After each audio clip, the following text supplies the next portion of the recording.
Hi hello and welcome back to our channel my cooking stories. അപ്പോൾ ഇന്ന് നമുക്ക് വളരെ സിമ്പിൾ ആയിട്ടുള്ള ഒരു ക്രീമി കോക്കനട്ട് മിൽക്ക് പുഡിംഗ് ഉണ്ടാക്കാം. അപ്പോൾ ഇതിന് വേണ്ടി നമുക്ക് ആദ്യം ജെലാറ്റിനാണ് വേണ്ടത്. അത് 5 ടീസ്പൂൺ ജെലാറ്റിനാണ് ഞാനിപ്പോൾ ഇവിടെ എടുത്തിട്ടുള്ളത്. എന്നിട്ട് അത് നമുക്ക് കുറച്ച് വെള്ളം ഒഴിച്ചിട്ട് ഒരു 10 മിനിറ്റ് ഒന്ന് റെസ്റ്റ് ചെയ്യാൻ വെക്കാം.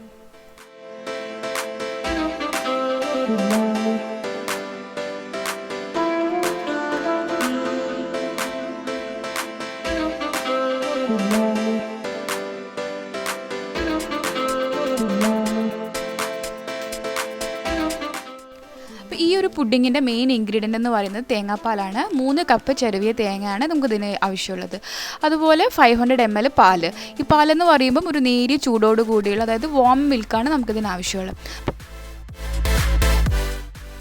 അതുപോലെ ഈ ഒരു പുഡിങ്ങിൻ്റെ ടേസ്റ്റ് ഡിഫറെൻ്റ് ആക്കുന്നത് എന്താണെന്ന് വെച്ചാൽ, നമ്മൾ തേങ്ങാപ്പാൽ എടുക്കുമ്പോൾ നമ്മുടെ നോർമൽ വെള്ളത്തിന് പകരം ഈ പാൽ ഒഴിച്ചിട്ടാണ് ഇത് എടുക്കുന്നത്. അപ്പോൾ നമ്മൾ ആദ്യം ഈ ചെറിയ തേങ്ങ മിക്സിയുടെ ജാറിലേക്ക് എടുത്തിട്ട് 1 കപ്പ് പാൽ ഒഴിച്ചിട്ട് നമുക്ക് ഇതിൻ്റെ തേങ്ങാപ്പാൽ എടുക്കാം.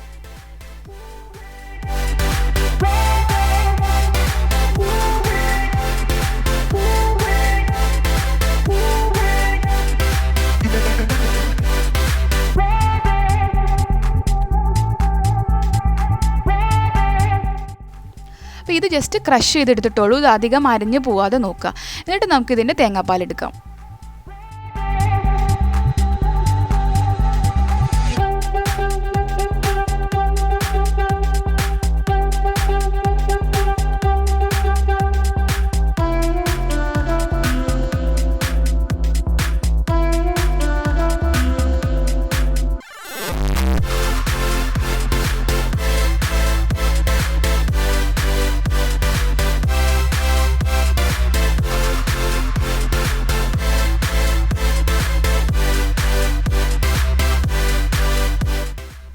ഇനി ഈ അരച്ച തേങ്ങയിലേക്ക് ബാലൻസ് ഉള്ള 1 കപ്പ് പാലും കൂടി ഒഴിച്ചിട്ട് നമുക്ക് ഒന്നും കൂടി ഇത് ക്രഷ് ചെയ്തിട്ടെടുക്കാം.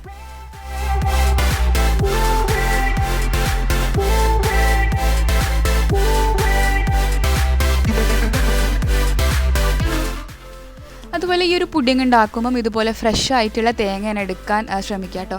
കാരണം അല്ലെങ്കിൽ നമ്മൾ റെഡിമെയ്ഡ് മേടിക്കുന്ന കോക്കനട്ട് മിൽക്ക് പൗഡറോ അല്ലെങ്കിൽ ടിന്നിൽ കിട്ടുന്ന കോക്കനട്ട് മിൽക്കൊന്നും ഇതിന് യൂസ് ചെയ്താൽ ഇതിന് നമുക്ക് ആ പുഡിങ്ങിൻ്റെ അത്ര ഒരു ടേസ്റ്റ് നമുക്ക് കിട്ടില്ല.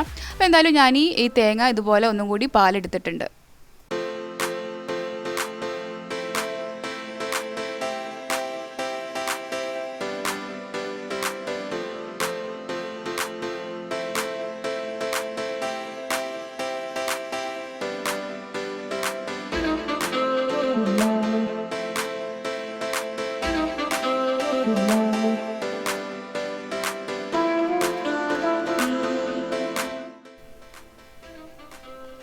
ഇനി ഈ തേങ്ങാപ്പാൽ നമുക്ക് ഒന്നും കൂടി ഒന്ന് അരിച്ചെടുക്കാം. അപ്പോൾ എന്തെങ്കിലും ആ തേങ്ങയുടെ ക്രഷ് ചെയ്യാതൊക്കെ എടുക്കുന്ന എന്തെങ്കിലും ഉണ്ടെങ്കിൽ അതൊക്കെ ഒന്ന് പോയി കിട്ടാൻ വേണ്ടിയിട്ടാണിത്.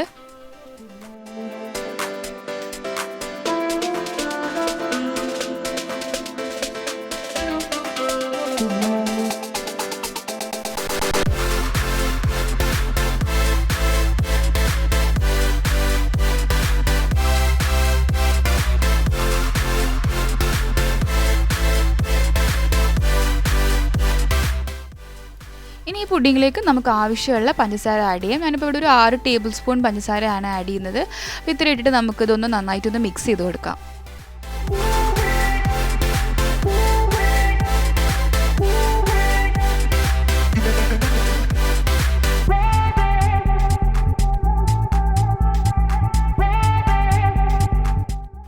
ഇത്രയും നേരം കൊണ്ട് നമ്മൾ നേരത്തെ വെള്ളത്തിലൊന്ന് സോക്ക് ചെയ്യാൻ വെച്ച ജെലാറ്റിന് നമുക്ക് ഒന്ന് ഇതുപോലെ ബ്ലൂം ആയിട്ട് വന്നിട്ടുണ്ട്. ഇനി നമുക്ക് ഇതൊന്ന് മെൽറ്റ് ചെയ്തെടുക്കണം. അപ്പോൾ ഒന്നെങ്കിൽ ഇത് മൈക്രോവേവ് ചെയ്തിട്ട് ഒരു 15 to 20 മിനിറ്റ്സ് വെക്കാം, അല്ലെങ്കിൽ ഡബിൾ ബോയിലും ചെയ്തെടുക്കാം.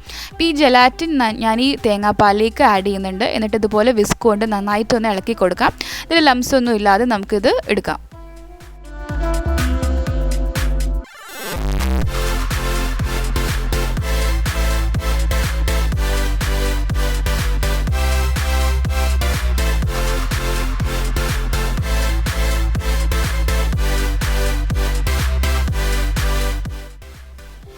നമുക്ക് ഈ പുഡിങ് നമുക്ക് ഇഷ്ടമുള്ള പാത്രത്തിൽ സെറ്റ് ചെയ്യാം കേട്ടോ. അപ്പോൾ ഞാനിപ്പോൾ ഇവിടെ ഇതുപോലെ ചെറിയ ഗ്ലാസ്സിലാണ് ഒഴിച്ച് വെക്കുന്നത്. അപ്പോൾ നിങ്ങൾക്ക് നമ്മൾ സാധാരണ പുഡിങ് ട്രേയിലോ അല്ലെങ്കിൽ എങ്ങനത്തെ ഒരു മോൾഡിൽ വേണമെങ്കിലും ഈ ഒരു പുഡിങ് നമുക്ക് സെറ്റാക്കി എടുക്കാം.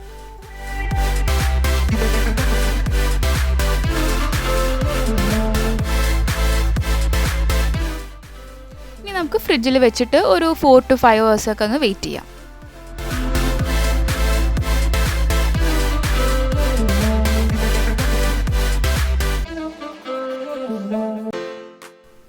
ഇനി ഈ പുഡിങ്ങിൻ്റെ ടോപ്പിംഗ് ഉണ്ടാക്കാൻ വേണ്ടിയിട്ട് ഞാനിപ്പോൾ ഇവിടെ കുറച്ച് ഗ്രേറ്റഡ് കോക്കനട്ടാണ് എടുത്തിട്ടുള്ളത്. ഇതിപ്പം ഞാൻ പാക്കറ്റിൽ മേടിച്ചിട്ടുള്ള ഗ്രേറ്റഡ് കോക്കനട്ടാണ്. അപ്പോൾ നിങ്ങൾക്ക് വേണമെങ്കിൽ ഫ്രഷ് ആയിട്ടുള്ള ചിരകിയ തേങ്ങ വേണമെങ്കിൽ യൂസ് ചെയ്യാം. അപ്പോൾ ഞാൻ ഈ പാനിലേക്ക് ഇട്ട് കൊടുത്തിട്ട് നമുക്കൊന്ന് റോസ്റ്റ് ചെയ്തെടുക്കണം. അപ്പോൾ ഇതിൻ്റെ കൂടെ തന്നെ കുറച്ച് കാഷ്യൂ പൊട്ടിച്ചതും അതുപോലെ തന്നെ ആവശ്യത്തിനുള്ള പഞ്ചസാര ഇട്ട് കൊടുക്കാം.